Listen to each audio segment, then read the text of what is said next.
Jay Ellis, I'm going to start with you. What does your heart tell you? What does your head tell you? At the number 9 pick. Man. With the 9th pick.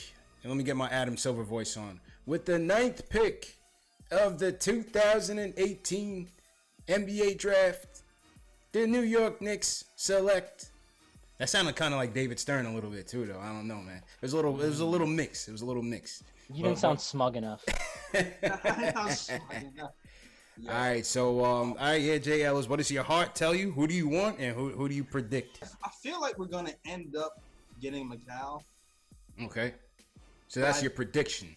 Yeah, but I want Miles or Wendell Carter, and the only reason why I really wanted Miles, but the news that it seemed like Knox was a standout during their group workout makes my heart kind of like weep a little bit, like, oh, maybe that dream might be fading if you got washed, during the group workout.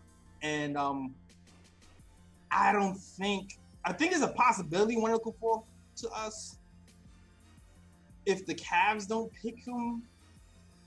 But then again, I feel like the Cavs might try to pick like more of a difference maker, more of a. I think they're gonna try to sell tickets, man. I think they're gonna try to sell tickets. I think if Porter ends up down there, there's no chance they wouldn't take him. They 100% would take Michael Porter Jr. if he's down. That's there. why I would say my guess would be McCall. Okay. Shwinny, over to you, man. What's your heart telling you, and what's your head telling you? Yeah, I would. So like I basically go back and forth between, like, for me, like who I'd want between Miles and Wendell Carter. I just go back and forth between those two all the time. Yeah. I like McCall. I just don't see the upside that he has compared to those two, which isn't like a knock. Like, he's going to be a really solid pro for sure. I think there's no risk with McCall. Like he's a safe. There's no risk. But there's risk with Miles. There's risk with Wendell Carter. But if I had to pick between those two today, which will probably change in like the next couple hours, but I would pick Wendell Carter. What do I think the Knicks are going to do? Yeah. I think they're going to take Mikal Bridges. Yeah. And like I do get like this really strange vibe. I think like the Lonnie Walker stuff is real. I think they really like him. Because that 3-hour dinner wasn't like I don't know if you guys listen to. I'm sure you know Mike Vorkunov. Yeah. Writes for the Athletic. He does good work. Yeah. On his pod a few weeks ago, Jonathan Wasserman was on, and he was saying that he had heard that the Knicks were really high on Lonnie Walker. So he definitely seems that to me is Knox kind of seems like smoke. Lonnie Walker to me, that seems real. I think like he's like, because they've talked about all this like athleticism and they want to get all that stuff on the wing. And it also goes to the best play available versus need. What if they put this kid Lonnie Walker ahead of these guys? You never know. Right. You feel like we're like trading back or something to like the Clippers or the Nuggets or something like that? I mean, if they could trade back and pick up an extra pick or something. I don't see them be able to trade back unless Michael Porter Jr. is there at 9. I don't think anyone else is commanding. I could see Trae Young dropping. Maybe Trae Young. Yeah. And I like Trae. I think, I mean, I like him. I think, dude, that guy's vision is. I mean, you can say what you want about whether his shooting's going to translate, athleticism, any of that stuff. Yeah. But I know for a fact the one thing in basketball you cannot teach is vision. You cannot teach vision, and he has vision. And whatever. But like, I don't know if I would want the Knicks to take him, but you could definitely trade. Like, I think the Clippers would probably give up 12. Right. That's what I'm saying. Either my heart, who would I want? I feel like this team, we're desperate for an impact player, man. We're desperate for an impact player. At number 9, it's going to be tougher to get. Not saying it's impossible. Obviously, look at Donovan Mitchell. He fell all the way to 13, 14 last year. So anything is possible with how a player can translate when he gets to this level. But I guess my dream scenario, call me crazy, but if Michael Porter Jr. is there at 9, I'm rolling the dice and I'm taking him. I just think he has the most potential, the most star potential, and we desperately need it. We don't know if KP can be the guy. We don't know if he could be the 1A. We know he could probably be the 1B or the 2. So I think we need to try to get that star power. So my heart would want Michael Porter Jr. in an ideal scenario.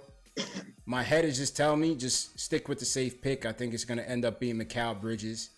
I was wavering this whole month up to the draft between Miles and McCall, because I feel like to your point, Jay Ellis, and to your point, Schwinny, I think Miles could potentially have the bigger upside, especially on the offensive end. He just seems like he has that dog in him.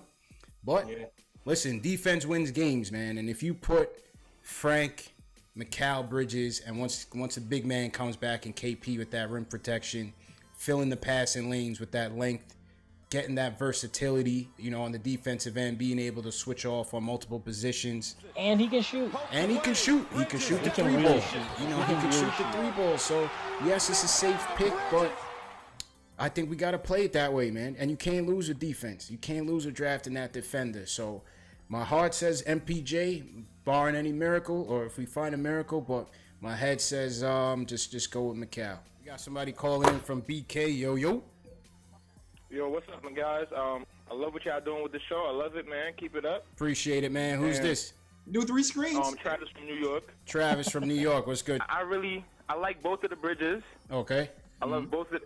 But I like Miles more. I like Miles. I'm with Miles Bridges on this one. Yeah. Only thing I'm hoping is I just hope the Knicks do not draft the power forward out of Duke. You don't want Wendell Carter. Is it a Duke thing, or you just don't like him?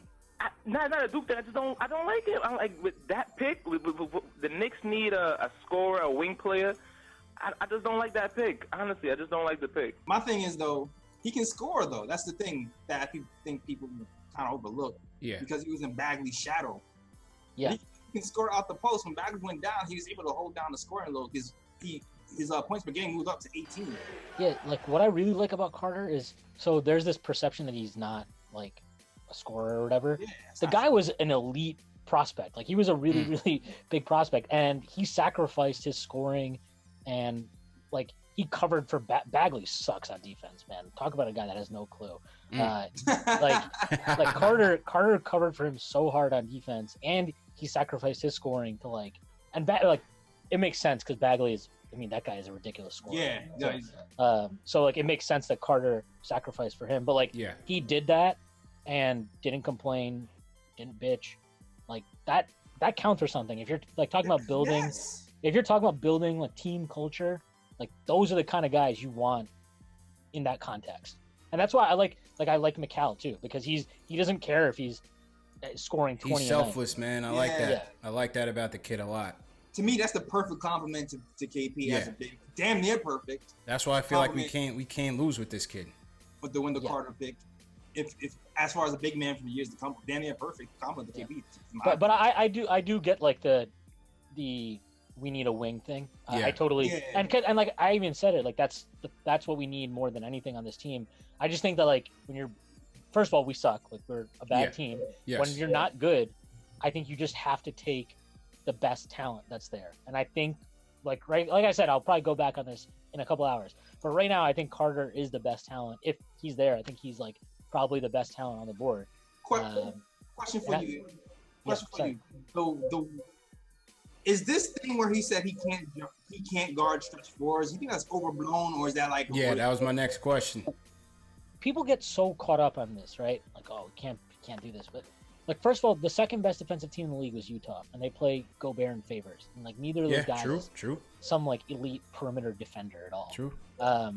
So I think there's more to defense than can he switch out on the perimeter and like defend guys. Like really, what we're talking about when we say that is, could he play against Golden State or Houston? Right, yeah. And it's like, yo, we suck so bad. We don't need to worry about that right now. True. We need to just get good players. And like, if we get to that point, we'll figure it out. That's a good problem we'll make to have. that That's adjustment a good problem when we need to be, yeah. But like, I mean, I think that he can.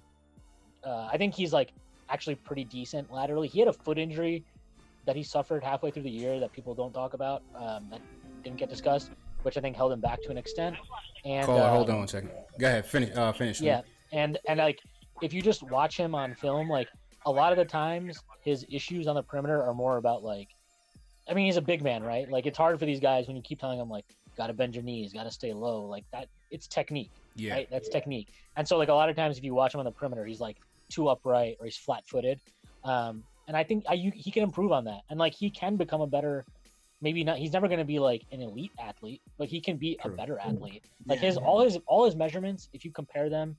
Like the upside comp he keeps getting is Al Horford, right? if you like look at their measurements, basically the same. Brooklyn. Yo, what's good? This is Cody. Yo, Cody, the Chicago insider. My heart is for Wendell, but my brain is saying Mikal. And Wendell, guys, if you guys think about it, I know this is a guard-heavy league right now, but if you think about the 5 future, like who would you start your team with right now? All these guys are power forward center, right? Anthony Davis, Kristaps Porzingis, Embiid, all of these guys are Jokic. centers, and all the Jokic, guards right Jokic. now are about 29 and up, right?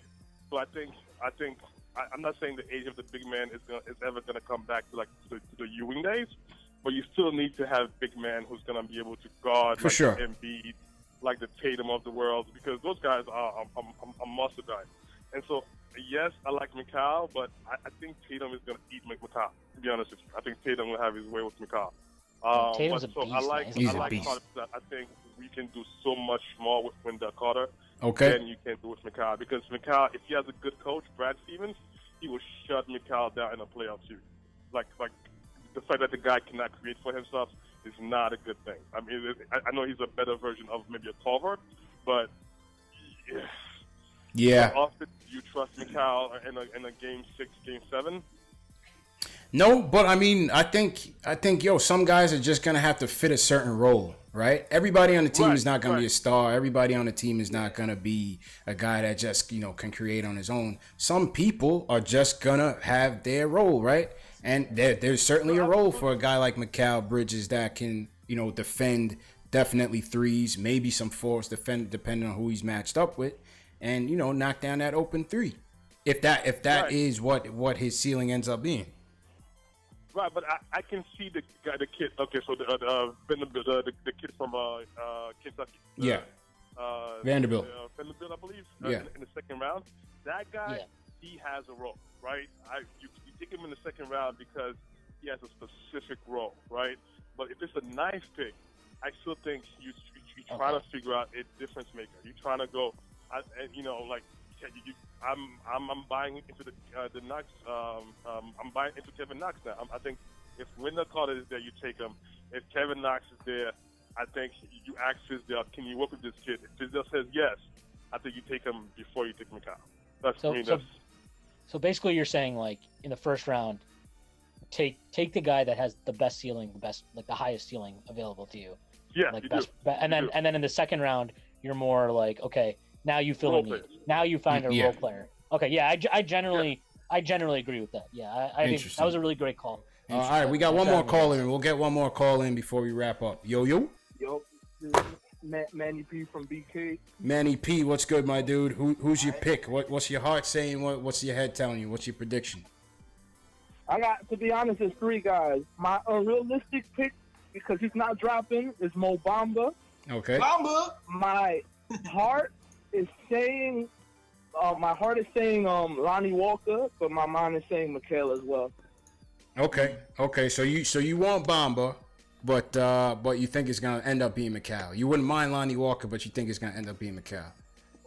It's most likely going to either end up Mikal, or I see the Knicks trading down and taking Kevin Knox, to be honest. Look out for us draft night at around 8 o'clock, close to 8. Once the 5th or 6th pick gets announced, we'll be going live. Me and my man Jay Ellis. We'll hear the pick at 9. You'll get the reaction from all the Knicks fans at the Hulu Theater, and we'll give you our reaction to the pick. So definitely gonna be a great day, Thursday. And then, like I said, later on that evening, we'll jump back live and take your phone calls and get your thoughts on what happens. You never know what could happen, man. It's a draft, so anything is possible. And if you follow me on Instagram, I'll have a story capturing the whole day. I'm going to be doing a vlog for YouTube, capturing the whole day, my interviews with Knicks fans, getting their predictions out on the street, out on 33rd and 7th. So, yeah, it's going to be good, man. So if you're not already following on Instagram, make sure you hit that follow on Instagram as well, man.